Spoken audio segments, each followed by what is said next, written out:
Meanwhile, the ongoing government shutdown is officially the second longest in American history, and Democrats still digging in. Some congressional candidates say their party's leaders aren't fighting hard enough, saying, quote, you need to show the people that you're angry, and not just that you're angry, that you're going to do something about it. And another leadership person unnamed says leadership has to take a much stronger stand against the Trump administration. Really? Fox News contributor Katie Pavlich joins us now. Katie, is the problem the Democrats aren't obstinate enough?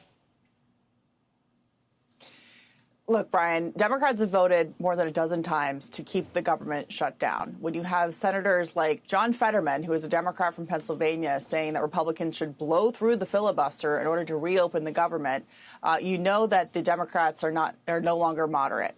This argument that Democrats should just fight against the Trump administration for the sake of fighting when they're shutting the government down and they're out of money, and the president has made clear, look, there's a lot of programs now that we have to cut. These are Democrat programs.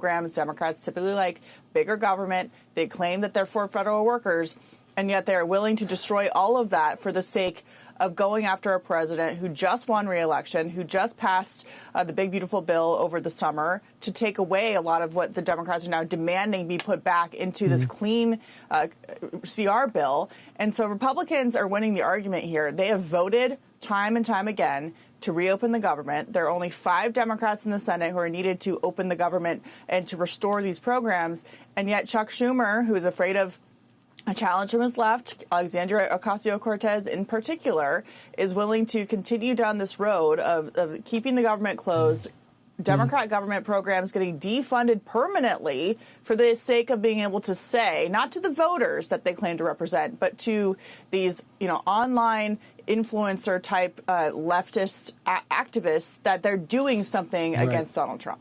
All right, Katie, by the way, we just found out Politico's reporting that Chuck Schumer and Hakeem Jeffries, after a closed-door meeting with their caucus on lunch yesterday, reached out directly to the president and urged him to sit down with them and negotiate and resolve the health care crisis. So they don't want to talk about the budget lockdown. They want to talk about health care, which in the big, beautiful bill was addressed as they try to rescind the pandemic spending and tax breaks. But I want to talk about New York City. Let's look at the polls right now going into the second and final debate today. Mamdani with 52% of the vote, Cuomo 28, Curtis with 14. So Cuomo has called for Sliwa to drop out. John Catsimatidis, good friends of Sliwa, say he should drop out.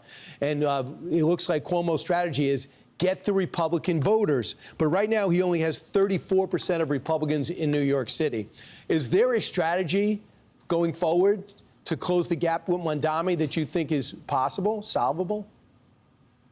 There's no real strategy here. The strategy would have been for the Democrats to run someone other than Andrew Cuomo up against Democratic Socialist Mamdani. If you're voting for Curtis Sliwa, you're voting for him.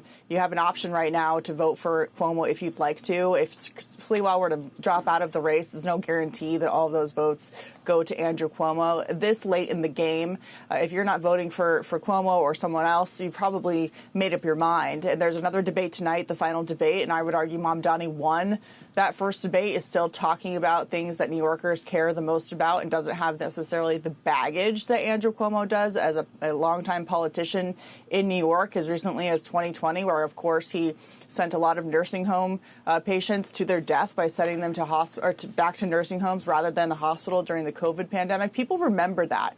They remember his time in office. And so there's not much they can do at this point, really, to turn the ship around. And the bigger picture here is that Mamdani is part of the Democratic Socialists of America. And everybody who thinks this is just going to stay in New York is sorely mistaken. They are using the Mamdani case as an example of how they can do this all over the country. The DSA is pressuring the Democratic Party from the left, and they're not just doing it with pressure. They're doing it by training candidates who could go in against establishment Democrats and win these kinds of races on very socialist, communist topics. And by the way, there is pressure, but this is how scary it is to Democrats. Hakeem Jeffries and Schumer, New York politicians, among leadership, saying they're still thinking about whether they should endorse him or not because they know he's radioactive on the national dialogue. Katie, thank you very much. I'm Steve Doocy. I'm Brian Kilmeade. And I'm Ainsley Earhart. And click here to subscribe to the Fox News YouTube page to catch our hottest interviews and most compelling analysis.